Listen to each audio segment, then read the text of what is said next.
أعوذ بالله من الشيطان الرجيم. بسم الله الرحمن الرحيم.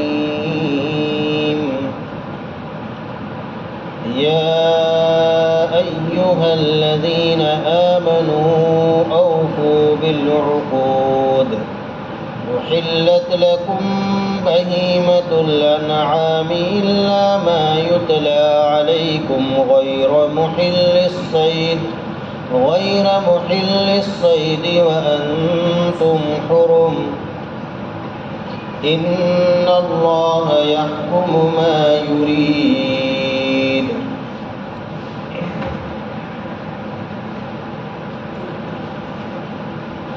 گزشتہ ہفتے عرض کیا تھا کہ یہ سورہ مائدہ ہے جو بڑی ہی اہم سورت ہے، اور اس اعتبار سے بھی سورت شریفہ کی اہمیت ہے کہ یہ سورت نبی پاک صلی اللہ علیہ وسلم کی زندگی میں نازل ہونے والی آخری صورتوں میں سے۔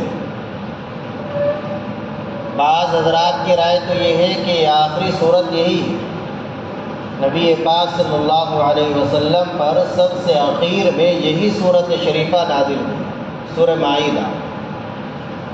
چنانچہ مسند احمد کے اندر روایت ہے، حضرت عبداللہ ابن عمرو اور اسماء بنت یزید یہ دونوں حضرات فرماتے ہیں کہ نبی پاک صلی اللہ علیہ وسلم پر یہ سورت شریفہ اس وقت نازل ہوئی جب آپ علیہ السلام اپنی اونٹنی عذبہ پر سوار تھے۔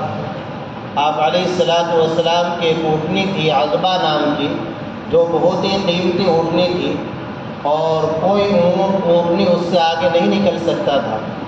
لیکن ایک مرتبہ ایسا ہوا کہ ایک بدو کا، ایک گاؤں کے آدمی کا اونٹ اس اونٹنی سے آگے نکل گیا، تو حضرات صحابہ اکرام رضی اللہ عنہم پر یہ بڑا شاق گزرا اور بڑا رنج اور انہیں صدمہ ہوا کہ آج ایک اونٹ، ایک دیہاتی کا اونٹ ہمارے نبی صلی اللہ علیہ وسلم کی اونٹنی عذبہ سے آگے نکل گیا۔ تو آپ علیہ السلام نے جب صحابہ کے اس صدمے کو محسوس فرمایا تو آپ نے فرمایا کہ اس میں رنجیدہ ہونے کی کوئی بات نہیں۔ اس دنیا کے اندر اللہ نے جو چیزیں پیدا فرمائی وہ کتنے بھی عروج پر پہنچ جائے، ایک نہ ایک دن ان کے لیے ایسا آتا ہے کہ وہ پیچھے رہ جاتی ہے۔ کوئی بھی چیز ہے اس دنیا کے اندر، ہر وہ چیز جس کی ابتدا نے ایک نہ ایک دن اس کی انتہا بھی، خیر اللہ کے نبی صلی اللہ علیہ وسلم پر جب یہ سورت شریفہ نازل ہو رہی تھی، اس وقت آپ علیہ السلام اونٹنی پر تشریف فرما تھے۔ جب آپ پر قرآن کریم کا نزول ہوتا، وحی نازل ہوتی، تو آپ کی کیفیت بدل جاتی تھی اور ایک بوجھ محسوس، وزن پڑتا تھا۔ تو جب یہ سورت نازل ہو رہی تھی اس وقت آپ علیہ السلام کی یہ کیفیت تھی اور اتنا ثقل اور وزن اور بوجھ محسوس ہو رہا تھا کہ وہ عذبہ اونٹنی جو بڑی قیمتی طاقتور اونٹنی تھی وہ بھی دبی جا رہی۔ آپ علیہ السلام اس سے اتر گئے، اس اونٹنی سے اتر گئے۔ وحی جب نازل ہوتی ایک ایسی کیفیت آپ کی ہوتی، پسینہ پسینہ آپ ہو جاتے تھے۔ بخاری شریف کی روایت ہے، جب اللہ کی طرف سے وحی آتی، حضرت جبریل علیہ السلام قرآن کریم کی کوئی آیت، اللہ کا کوئی حکم لے کر تشریف لاتے تو آپ علیہ السلام کی کیفیت ایسے ہو جاتی کہ آپ پسینہ پسینہ ہو جاتے۔ چنانچہ نبی پاک صلی اللہ علیہ وسلم کی سورت شریفہ کے نازل ہونے کے بعد اس دنیا میں 80 یا 90 دن حیات رہے، پھر آپ پردہ فرما، آپ کا وصال ہو گیا۔ چنانچہ بعض حضرات کی رائے ہے کہ حجۃ الوداع کے موقع پر ہی ہے، جب آپ علیہ السلام حج فرما رہے تھے، آپ علیہ السلام کی زندگی کے آخری ایام چل رہے تھے، تو اس وقت یہ سورت شریفہ نازل ہوئی۔ جو چیز آخر میں نازل ہوتی ہے، بالکل آدمی جا رہا ہے تو اس وقت جو احکام دیے جاتے ہیں وہ بالکل خلاصہ اور نچوڑ ہوتا ہے۔ تو اس لیے سورہ مائدہ کے اندر جو احکام آئے ہیں خاص طور سے وہ حلال حرام سے متعلق اور بڑے ہی اہم احکام ہیں۔ اس سے پہلے جو سورت تھی وہ سورہ نساء تھی، جس کے اندر حقوق عورتوں کے حقوق بیان کیے گئے، یتیم بچوں کے حقوق بیان کیے گئے، تو اللہ تعالیٰ نے سب سے پہلا حکم جو اس صورت شریفہ میں دیا وہ یہ دیا، یا ایھا الذین آمنوا اوفوا بالعقود۔ سب سے پہلے تو مخاطب فرمایا اے ایمان والو۔ اس سے اشارہ اس طرف ہے کہ تمہیں جو احکام پہلے دیے گئے ہیں یا آگے جو احکام دیے جا رہے ہیں وہ سب کے سب ایمان کا تقاضا ہے، ایمان کا تقاضا ہے، ان پر عمل کرنا۔ تمہیں اللہ نے ایمان دیا ہے تو ایمان کے جتنے بھی تقاضے ہیں ان تمام تقاضوں پر عمل کرنا۔ اور سب سے پہلا حکم یہ دیا اوفوا بالعقود، عقود کو پورا کرو، معاہدوں کو، عہد کو، معاملات کو، وعدوں کو پورا کرو۔ تمہارے ذمے جو حقوق ہے عورتوں کے، اور مرد کا شوہر کا بیوی سے جو معاہدہ ہوتا ہے، بیوی کا شوہر سے جو معاہدہ ہوتا ہے، یا کسی اور سے تمہارے جو معاہدے ہوئے ہیں ان معاہدوں کو پورا کرو۔ تو اوفوا بالعقود میں اشارہ اس طرف بھی آ گیا کہ اس سے پہلی صورت شریفہ کے اندر جو احکام آئے ہیں، جتنے بھی احکام تمہیں دیے گئے ہیں قرآن کریم میں، ان سب پر عمل کرو۔ گزشتہ ہفتے اس کی مکمل تفصیل بتلا گئی تھی کہ حضرات صحابہ اکرام رضی اللہ عنہم نے عہد کو، وعدے کو کیسا پورا کیا، کیسی کیسی اس کی مثالیں قائم کر کے چلے گئے۔ دنیا آج ایسی مثال وعدہ پورے کرنے کی نہیں قائم کر سکتی۔ وعدہ اور معاہدہ جو ہوتا ہے یہ تین طرح کا ہوتا ہے۔ ایک تو وعدہ اور معاہدہ میں انسان کا اللہ سے، انسان اور اللہ کے درمیان وعدہ، انسان کا اللہ سے وعدہ، یعنی اللہ نے جو احکام دیے ہیں، الست بربکم قالوا بلی، کیا میں تمہارا پروردگار نہیں ہوں؟ تو پروردگار ہونے کے جو تقاضے ہیں، اللہ کے احکام کی پابندی، اللہ کے قوانین کو پورا کرنا، اللہ کے احکام کی پابندی، اللہ کے قوانین کو پورا کرنا، یہ سب اس میں داخل ہے کہ ان معاہدوں کو، ان وعدوں کو پورا کرنا۔ کوئی آدمی نماز نہیں پڑھتا ہے، روزہ نہیں رکھتا ہے، زکوٰۃ نہیں دیتا ہے، شریعت کے خلاف ورزی کر رہا ہے، تو وہ وعدہ پورا نہیں کر رہا اللہ کے ساتھ اس نے جو وعدہ کر رکھا ہے۔ ہر ایمان والے کا اللہ کے ساتھ وعدہ ہے کہ یا اللہ میں تجھے رب ماننا ہوں، تیرے احکام کو پورا کروں گا۔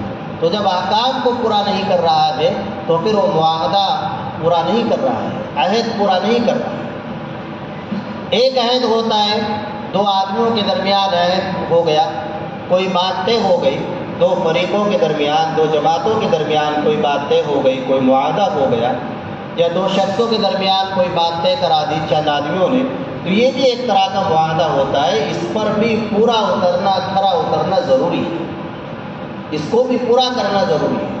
اگر پورا نہیں کرے گا تو گناہگار ہوگا۔ اور ایک یہ کہ ہم نے کسی سے وعدہ کر لیا کل میں یہ کام کر دوں گا، یا کل میں آپ کے یہاں آؤں گا، یہ وعدہ کیا، تو یہ بھی ایک وعدہ ہے، اس کی بھی شریعت میں اہمیت ہے۔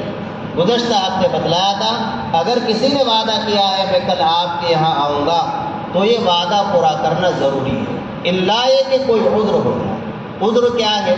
عذر یہ کہ آدمی بیمار ہو گیا تو پھر جس سے وعدہ کیا ہے اس کو اطلاع کرے میں آ نہیں سکوں گا، یا عذر یہ کہ اپنے گھر کے اندر اپنی والدہ ہے، بیوی ہے، بچے ہیں، بیمار ہو گئے جن کی عیادت تیمارداری کی ضرورت ہے، کوئی اور اس طرح کا شدید عذر پیش آ گیا تو اب آدمی نہ جائے اور سامنے والے کو اطلاع کر دے تو پھر گناہگار نہیں۔ لیکن اگر اطلاع بھی نہیں کی، گیا بھی نہیں، تو پھر گناہگار ہو۔ میں نے گزشتہ ہفتے تفصیل سے یہ بات بھی بتلائی تھی کہ ہم بہت سے وعدے اپنے بچوں سے کر لیتے ہیں اور پھر ان وعدوں کو پورا نہیں کرتے، تو اس سے بھی آدمی گناہگار ہوتا ہے۔ بلکہ اس میں عرض کیا تھا کہ ڈبل نقصان ہے۔ اگر ہم نے بچوں سے کوئی وعدہ کیا ہے اور اس وعدے کو پورا نہیں کر رہے ہیں، اس کی خلاف ورزی کر رہے ہیں، تو اس میں ڈبل نقصان ہے۔ ایک نقصان تو وعدہ خلافی کا ہے، جسے حدیث شریف کے اندر منافق کی علامت قرار دیا۔ نبی پاک صلی اللہ علیہ وسلم نے فرمایا آیت المنافق ثلاثہ، منافق کی تین علامتیں ہیں، تین نشانیاں۔ نمبر ایک، اذا وعد اخلف، ایک تو یہ کہ جب وعدہ کرے وہ وعدہ خلافی کرے، وَإِذَا حَدَّثَ كَذَبَ، اور جب بولے تو جھوٹ بولے، وَإِذَا اؤْتُمِنَ خَانَ، اور جب اس کے پاس امانت رکھی جائے تو اس میں خیانت کرے۔ تو یہ منافق کی علامت ہے۔ ایمان والے کی شان نہیں ہے کہ وہ جھوٹ بولے، جھوٹ بولنا یہ ایمان والے کی شان نہیں ہے، اور جھوٹ سے آدمی بچ نہیں سکتا۔ جھوٹ انسان کو ہلاک کرتا ہے، سچائی انسان کو نجات دیتا ہے۔ الصدق ینجی، سچائی نجات دلاتی ہے۔ ایک تابعی ہے حضرت ربعی بن حراش رحمہ اللہ، ان کے بارے میں لکھا ہے لم یکذب کذبۃ قط، انہوں نے کبھی زندگی میں جھوٹ نہیں بولا۔ ربعی بن حراش جو تابعی ہیں انہوں نے زندگی میں کبھی جھوٹ نہیں بولا، لیکن اللہ کی قدرت، بیٹے بڑے نافرمان نکلے۔ 2 بیٹے تھے جنہوں نے کوئی ایسی حرکت کر دی کہ جس کی وجہ سے حکومت کی طرف سے وہ مجرم قرار دی، اور اب حکومت کی طرف سے ان کی تلاش جاری ہے، ان کو تلاش کیا جا رہا ہے، ملتے نہیں۔ حجاج ظالم بادشاہ تھا، اس کا زمانہ تھا۔ حجاج سے کسی نے کہا، جو اپنے وقت کا ایک بڑا ظالم بادشاہ ہوا ہے، کہ ان دونوں آدمیوں کو گرفتار کرنے کی ایک ہی شکل ہے، کہ کیا کہ وہ یہ ہے کہ ان کے والد کے بارے میں مشہور ہے لم یکذب کذبۃ قط، وہ جھوٹ نہیں بولتے، تو ان کے بارے میں ان کے والد سے معلوم کرو کہ کہاں ہیں۔ چنانچہ وہ بادشاہ کے کارندے پولیس والے ربعی بن حراش کے پاس پہنچے اور ان سے معلوم کیا این ابناک، تمہارے بیٹے کہاں ہیں؟ تو انہوں نے فوراً کہا فی البیت، گھر میں۔ چنانچہ دونوں کو پکڑ لیا گیا اور پکڑ کر بادشاہ کے سامنے لے گئے۔ بادشاہ کو پوری بات بتلائی کہ دیکھو ان کا پتہ ان کے والد نے ہی بتلایا ہے اور وہ زندگی میں جھوٹ نہیں بولے۔ تو بادشاہ نے اس وجہ سے کہ ان کا والد نیک ہے ان کو معاف کر دیا، رہا کیا۔ معلوم ہوا کہ سچائی آدمی کو نجات دلاتی۔ تو میں عرض کر رہا تھا کہ جھوٹ بولنا، خیانت کرنا، وعدہ خلافی کرنا یہ مومن کی شان نہیں ہے، بلکہ یہ تو کام کس کا ہے؟ منافق کا ہے۔ اور ہمیں تو اللہ نے ایمان والا بنایا ہے، ہم تو مومن ہیں، لہذا ہم عہد کریں کہ ہم جھوٹ نہیں بولیں گے، وعدہ خلافی نہیں کریں گے اور خیانت نہیں کریں گے۔ تو بچے کے سامنے اگر آدمی وعدہ خلافی کرتا ہے تو اس میں ایک نقصان تو یہ ہے کہ وعدہ خلافی کا گناہ ملتا ہے، اور دوسرا نقصان یہ ہے کہ اس بچے کو آپ وعدہ خلافی کا سبب دے رہے ہیں۔ اس بچے کے دل میں وعدہ خلافی کی کوئی مذمت، کوئی برائی نہیں رہے گی، وہ سمجھے گا کہ میرے ابا وعدہ خلافی کیا کرتے تھے، معلوم ہوا ہے کوئی بڑا گناہ نہیں ہے، اگر بڑا گناہ ہوتا تو ابا نہ کرتے، میں نے زندگی میں بارہا ابا کو وعدہ خلافی کرتے ہوئے دیکھا ہے، لہذا اس کے دل سے وعدہ خلافی کی مذمت اور وعدہ خلافی کی نحوست تو نکلتی جا رہی ہے۔ اب وہ وعدہ خلافی کا عادی بنے گا، اب زندگی کے اندر جب بھی وہ وعدہ خلافی کرے گا تو جیسے اسے گناہ ملے گا آپ کو بھی گناہ ملے گا، چونکہ وعدہ خلافی کا عادی آپ نے اس کو بنایا ہے، یہ بری عادت آپ نے اس کی ڈالی ہے۔ لہذا ضروری ہے کہ ہم اپنے بچوں سے جو وعدہ کریں تو پورا کریں، وعدہ ان سے ایسا ہی کریں جس سے ہم پورا کر سکتے ہیں۔ کوئی کھلونے کا بھی وعدہ ہے تو اسے سمجھائیں، کیونکہ بچے کا جو دل ہوتا ہے وہ بالکل صاف پتھر کے مانند ہوتا ہے، کورے کاغذ کے مانند ہوتا ہے، اس پر جو آپ لکھیں گے، جو نقش کریں گے وہی نقش ہو جائے گا، وہی لکھا جائے گا۔ تو لہذا اپنے بچوں کی طرف، بہت سے لوگ ایسے ہوتے ہیں کوئی ملنے کے لیے آیا ہے، کوئی کسی کا کوئی قرض ہے وہ لینے کے لیے آیا ہے، فون نہیں اٹھا رہے، گھر پر آیا ہے تو بچے سے کہلوا دیا ہے نہیں، تو آپ بچے کو جھوٹ کا عادی بنا رہے ہیں، اس میں بھی ڈبل گناہ گار ہے۔ ایک گناہ تو ہوگا جھوٹ بولنے کا، دوسرے بچے کو کی غلط تربیت کرنے کا، بچے کو غلط تعلیم دینے کا گناہ ہوگا، اور وہ گناہ ایسا ہے کہ جو متعدی ہوگا، ہمیشہ آپ کے نامہ اعمال میں لکھا جاتا رہے گا، جب بھی وہ جھوٹ بولے گا تو اس کا وبال آپ پر بھی ہوگا، چونکہ آپ نے اس کو عادی بنایا ہے جھوٹ بولنے کا، جھوٹ کی برائی آپ نے اس کے دل سے نکالی ہے۔ بچوں کو تو تعلیم یہ دے، ہمارے نبی زندگی میں کبھی جھوٹ نہیں بولے، ربیع بن ہراش کبھی زندگی میں جھوٹ نہیں بولے. ایسے صحابہ تابعین گزرے کہ جنہوں نے اپنی زندگی میں کبھی جھوٹ نہیں. ہر وقت آخرت کا استحضار، آخرت کی فکر. انہی کے بارے میں ربیع بن ہراش کے بارے میں تابعی ہے. انہوں نے قسم کھا لی تھی کہ جب تک مجھے اپنا ٹھکانہ معلوم نہ ہو جائے کہ میرا ٹھکانہ آخرت میں کہاں ہے، جنت ہے یا جہنم ہے، اس وقت تک میں ہنسوں گا. تو ہنسے نہیں زندگی،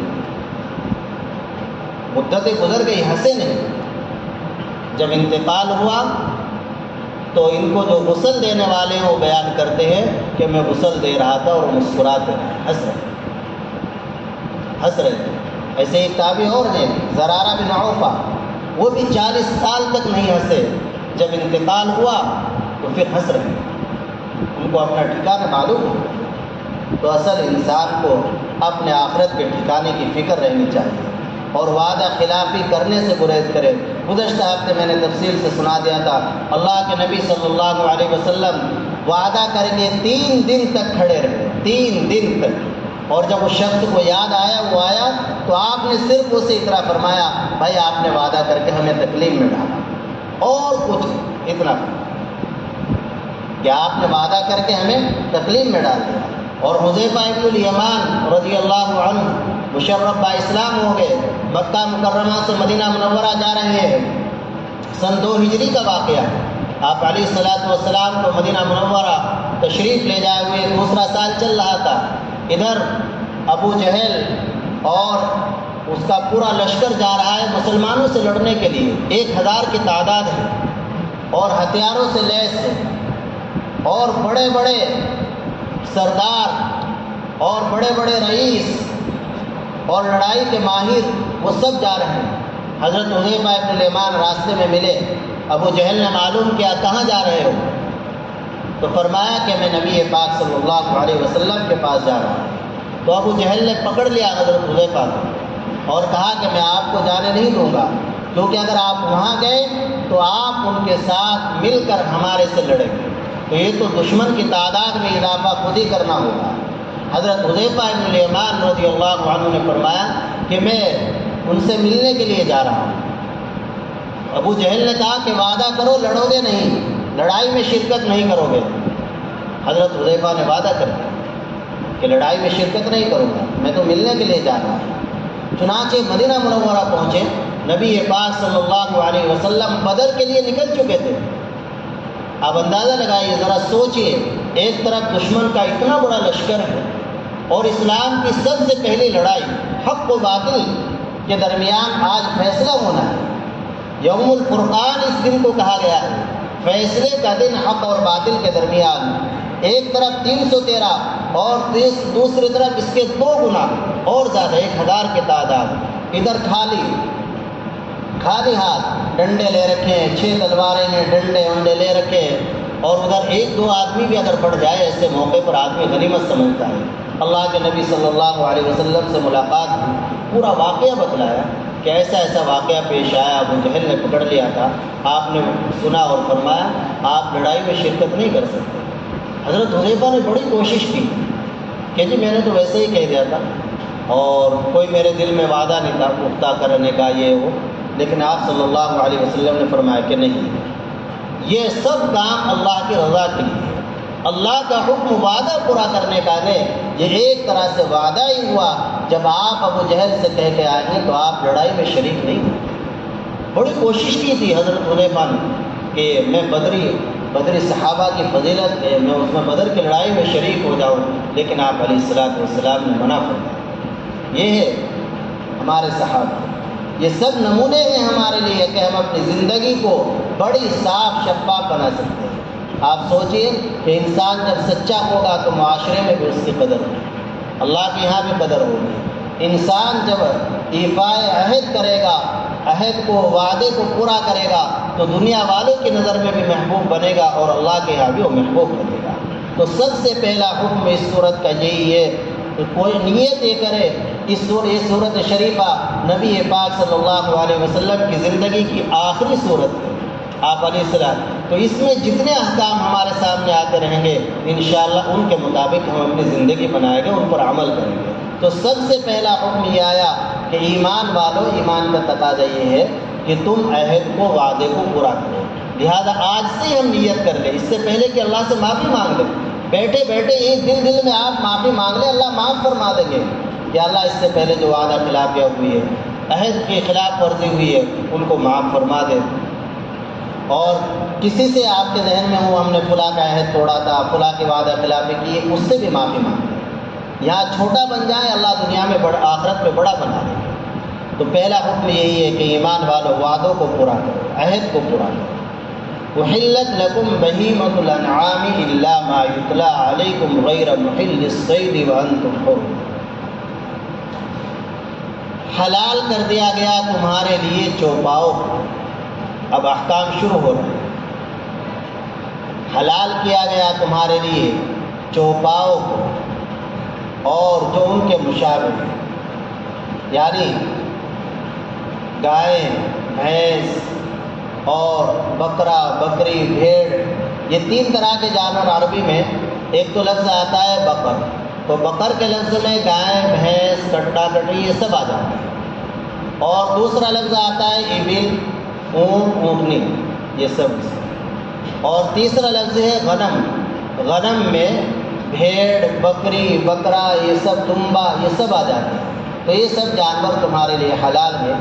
اور ایسے ہی جو ان کے مشابہ ہیں، مشابہ میں دو جانور ہیں، ایک ہرن، دوسرے نیل گائے. تو یہ سب وہ شکاری جانور ہیں. تو یہ سب تمہارے لیے اللہ نے حلال کر دیا. احلت لکم بہیمۃ الانعام الا ما یتلی علیکم غیر محل الصید وانتم حرم.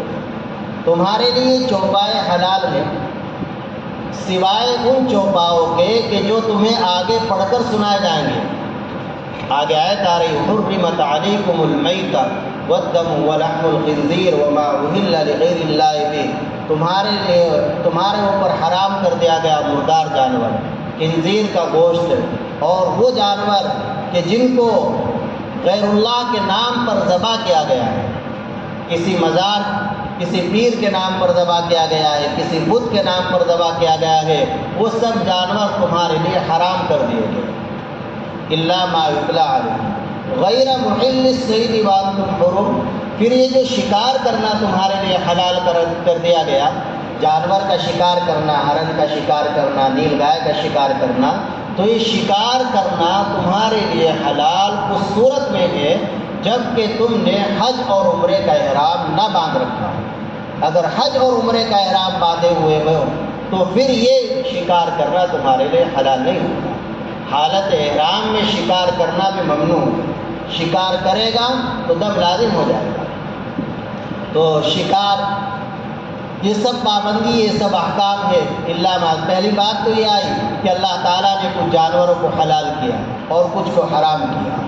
پھر یہ جن جانوروں کو اللہ نے حلال کیا ہے، خصوص وہ جانور جو شکار کے ہیں، تو ان کا شکار کرنا بھی یہ نہیں ہر حالت میں تمہارے لیے حلال ہے، بلکہ اس حالت میں حلال ہوگا جب تم نے احرام نہ باندھ رکھا ہو حج اور عمرے کا.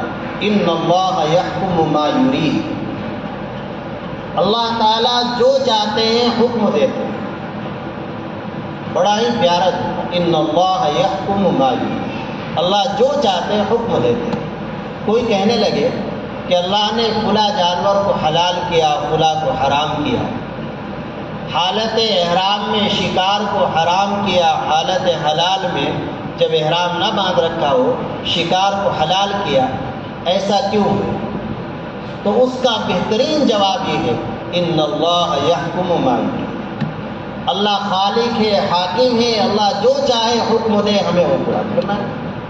یہ سب سے اچھا جواب ہے. ٹرین میں ایک ہندو بھائی کہنے لگا کہ یہ قربانی کیوں کرتے ہو آپ، جانوروں کو کیوں کاٹتے ہو؟ تو اسے کچھ بھی جواب دیا جاتا کہ ایسے ہے، ایسے ہے، جانوروں کی تعداد ہے. بس ایک جواب دیا، یہ کہا اس سے کہ بھائی یہ اللہ کا حکم ہے. کہ اچھا اللہ رب کا حکم ہے اوپر رکھ جا، پھر تو بات ہی ختم. کہ جب ان کا حکم ہے تو ختم. بس ہمیں تو یہی ہے ان اللہ یحکم ما یرید. اللہ ہمارے خالق ہیں، اللہ نے ہمیں پیدا کیا ہے، جانوروں کو اللہ نے پیدا کیا ہے، اللہ کو معلوم ہے، اللہ جانتے ہیں کہ کس جانور کا گوشت میرے بندے کے لیے مفید ہے اور کس جانور کے گوشت کا بندے کی صحت اور بندے کے اخلاق پر کیا اثر پڑے گا، اللہ کو اس سے معلوم ہے۔ تو جو جانور، جن جانوروں کا گوشت بندے کے لیے مفید ہے صحت کے اعتبار سے، اخلاق کے اعتبار سے، صفات کے اعتبار سے، اس کو کھانے کے بعد کیا داعیہ، کیا جذبات پیدا ہوتے ہیں، تو اللہ نے انہی جانوروں کے گوشت کو حلال کیا۔ اور جو جانور نقصان دیتے، وہ صحت کے اعتبار سے ہو یا اخلاق کے اعتبار سے ہو، غلط اثرات، مضر اثرات جن جانوروں کے ہو سکتے تھے، ان کو اللہ نے حرام کیا۔ ان اللہ یحکم ما یرید، اللہ جو چاہتے حکم دیتے ہیں۔ اللہ کا قانون اٹل ہے، اللہ کے قانون میں کوئی تبدیلی نہیں آ سکتی۔ لا تبدیل لکلمات اللہ، دنیا کے قانون بنتے ہیں، سب چیزیں، یہ زمانہ چل رہا ہے، زمانہ بدلتا ہے، لوگ بدلتے ہیں، حالات بدلتے ہیں، موسم بدلتے ہیں، سب چیزیں بدلتے رہیں گے، لیکن اللہ کا قانون قیامت تک نہیں بدلے گا۔ اللہ کا قانون جو کا تو رہے گا، اس میں کوئی تبدیلی نہیں آ سکتی۔ لا تبدیل لکلمات اللہ۔ اور کسی بھی چیز کے بارے میں کوئی ہم سے معلوم کرے بھائی یہ حلال کیوں، یہ حرام کیوں، بہترین جواب اللہ نے بتا دیا، ان اللہ یحکم ما یرید۔ بھائی اللہ حاکم ہے، اللہ خالق ہے، اللہ جو چاہے حکم دے، اللہ جو چاہے حکم دے۔ تو جو چیزیں حلال ہیں انہیں ہمیں استعمال کرنا ہے، جو حرام ہے ان سے بچنا ہے۔ حدیث شریف میں حضرت نعمان بن بشیر رضی اللہ تعالی عنہما راوی ہے، اللہ کے نبی صلی اللہ علیہ وسلم نے فرمایا، الحلال بین، حلال چیزیں حلال ہیں، بہت سی چیزیں ایسی ہیں جو حلال ہے اور ان کا حلال ہونا بھی واضح ہے، قرآن و حدیث میں بیان کر دیا گیا، لہذا ان کو استعمال کرو، اختیار کرو۔ اور والحرام بین، اور کچھ چیزیں ایسی ہیں کہ جن کا حرام ہونا بھی واضح ہے، ان کو اللہ نے کھلے طور سے حرام بیان کر دیا۔ خنزیر کا گوشت ہے، مردار ہے، جو جانور غیر اللہ کے نام پر ذبح کیے گئے ہیں وہ جانور ہیں، تو ان سے بچو۔ کچھ چیزیں ایسی ہیں کہ جو کھلے طور سے جن کا حلال و حرام ہونا قرآن و حدیث میں بیان نہیں کیا گیا، ان کے بارے میں اللہ کے نبی صلی اللہ علیہ وسلم نے فرمایا کہ وہ شبہات، ایسی چیزیں جن میں شبہ ہو کہ حلال ہے حرام ہے، تقوی کا تقاضا یہ ہے کہ ان سے بھی آدمی بچ کر رہے، جب وہ اپنے دین اور ایمان کو محفوظ رکھے گا، جب تک کہ کھلے طور سے ان کا حکم معلوم نہ ہو جائے۔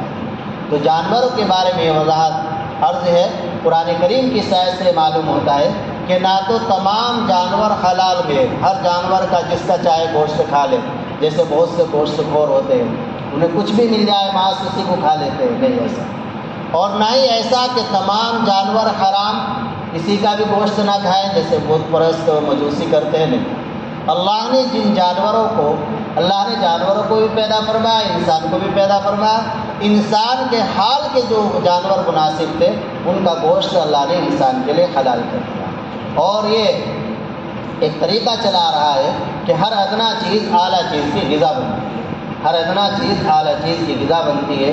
زمین درختوں کی غذا بنتی ہے، درخت غذا بنتے ہیں، درخت غذا بنتے ہیں جانوروں کی، پیڑ پودے جانوروں کی غذا بنتے ہیں، جانوروں کو اللہ نے غذا بنایا انسان کی۔ انسان سے اعلیٰ کوئی مخلوق نہیں ہے کہ جسے انسان کی غذا بنا دیا۔ اللہ تعالیٰ عمل کی توفیق عطا کرے۔ ابھی جو یہ حالات سے چل رہے سیلاب کے، تو ایسے وقت میں ایک تو استغفار کا اہتمام کرنا چاہیے اور ہر آدمی کو اپنے گناہوں کی طرف توجہ کرنی چاہیے اور اللہ سے دعا مانگنی چاہیے۔ بارش کی بھی دعا ہے، جب بارش ہو اس وقت کیا دعا پڑھے وہ بھی پڑھنی چاہیے۔ جب بارش شروع ہو، بارش ہوتی ہے تو اس وقت دعا پڑھے، اللہم صیبا نافعا، اے اللہ اس بارش کو نفع والے بنا، اردو میں ہی کہہ لیں، اے اللہ اس بارش کو نفع والے بنا، تو انشاءاللہ اس بارش سے کوئی نقصان نہیں۔ پھر بارش ہو کر رک گئی ٹھیک ٹھاک، تو اس وقت بھی دعا پڑھے، مطرنا بفضل اللہ تعالی ورحمتہ، ہمیں اللہ کے فضل سے، اللہ کی رحمت سے بارش ملی ہے، ہم اس پر اللہ کا شکر ادا کرتے ہیں۔ اور بعض مرتبہ ایسا ہوتا ہے بارش بہت زیادہ ہونے لگی جس سے نقصان کا خطرہ ہے، تو امام بخاری رحمہ اللہ نے مستقل ایک باب قائم کیا ہے اور اس میں حدیث ذکر کی ہے، باب اذا کثر المطر یقال اللہم حوالینا ولا علینا، اس وقت کی دعا واقعہ ہوا تھا، آپ علیہ الصلوۃ والسلام جمعے کا خطبہ دے رہے تھے ممبر پر، ایک صحابی آئے کہنے لگے اللہ کے نبی صلی اللہ علیہ وسلم قحط پڑ گیا ہے، جانور مرنے لگے ہیں، فصلیں ختم ہو رہی ہے، خشک حالی ہے، آپ دعا کر دیجئے بارش ہو۔ اللہ کے نبی صلی اللہ علیہ وسلم نے دعا فرمائی۔ صحابی فرماتے ہیں اللہ کی قسم آسمان پر کوئی بادل کا ٹکڑا نہیں تھا، آپ نے دعا فرمائی، خطبہ پورا بھی نہیں ہوا تھا، بارش ہو گئی، اور بارش ایسی ہوئی کہ ایک ہفتہ چلی۔ اگلے ہفتے پھر وہی صحابی آئے کہ اللہ کے نبی اب جانور بہہ رہے ہیں، گھر گر رہے ہیں، سیلاب آ گیا، اللہ سے دعا کر دیجئے کہ بارش رک جائے۔ تو آپ علیہ الصلوۃ والسلام مسکرائے کہ یہی آدمی پچھلے ہفتے بارش کا تقاضا کر رہے تھے، آج یہی کہہ رہے ہیں بارش کے رکنے کی دعا کر رہے ہیں۔ تو آپ علیہ الصلوۃ والسلام نے اس وقت یہ دعا پڑھی، اللہم حوالینا ولا علینا، اللہم حوالینا ولا علینا علی الاکام والضراب وبطون الاودیہ ومنابت الشجر۔ اے اللہ اس بارش کو اب ہمارے اوپر نہ برسا بلکہ ہمارے ارد گرد جہاں ضرورت ہو، پہاڑوں پر اور درختوں کے اگنے کی جگہ پر، وہاں پر یا اللہ اسے برسا۔ تو اس طرح آدمی دعا کر اللہم حوالینا ولا علینا، اس کو پڑھ لے جب زیادہ بارش ہو جائے۔ اور سیلاب کا جب ڈر ہو اس کی بھی دعا، اللہ کے نبی صلی اللہ علیہ وسلم نے پناہ مانگی سیلاب سے، آپ نے فرمایا اللہم انی اعوذ بک من شر العامین، اللہم انی اعوذ بک من شر العامین السیل والبعیر السول۔ اے اللہ میں دو اندھوں کے شر سے پناہ مانگتا ہوں، کس سے؟ ایک تو سیلاب سے، اور ایک حملہ کرنے والے اونٹ سے کہ جس طرف بھی چلتے ہیں اندھا دھند چلتے ہیں۔ اللہ کے نبی نے پناہ مانگی، اللہ میں سیلاب سے پناہ مانگتا ہوں، اور اونٹ بھی جب حملہ کرتا ہے تو پھر وہ بغیر مارے نہیں، کھوپڑے اتار کر اور ختم کر کے ہی وہ دم لیتا ہے۔ تو اللہ کے نبی صلی اللہ علیہ وسلم نے ان دونوں چیزوں کے شر سے پناہ مانگے، اللہم انی اعوذ بک من شر العامین، اے اللہ میں دو اندھوں کے شر سے پناہ مانگتا ہوں۔ اندھوں کے شر سے یہ اونٹ تو اندھا نہیں ہوتا سب، لیکن وہ چلتا اندھا دھند ہے، ایک سیلاب سے اور دوسرے حملہ کرنے والے اونٹ سے۔ تو ایسی دعائیں اللہ سے کرنی چاہیے، اور یہ نہیں کہ ہم مزے میں رہ رہے ہیں، یہاں تو کوئی پانی نہیں، بجلی بھی آ رہی ہے، سیلاب نہیں، تمام ایمان والے وہ جسد واحد کی طرح ہیں۔ المؤمن للمؤمن کالجسد الواحد، ایمان والا دوسرے ایمان والے کی طرح کے لیے جسد واحد کی طرح ہے، ایک جسم کی طرح ہے۔ جیسے جسم کے ایک حصے میں تکلیف ہوتی ہے، انگلی میں سوئی چبھا دی جائے تو پورا جسم تکلیف محسوس کرتا ہے، تو اگر ایک ایمان والے بلکہ اللہ کی کسی بھی مخلوق کو کوئی تکلیف ہو رہی ہے، کسی بھی بندے کو، تو اسے ہمیں اپنی تکلیف محسوس کرنا چاہیے، اور جو ہم سے اس کے بارے میں تعاون ہو سکے، سب سے بڑا تعاون اور سب سے آسان تعاون یہ ہے کہ ہم اللہ سے ہاتھ جوڑا کر دعا کریں۔ اللہ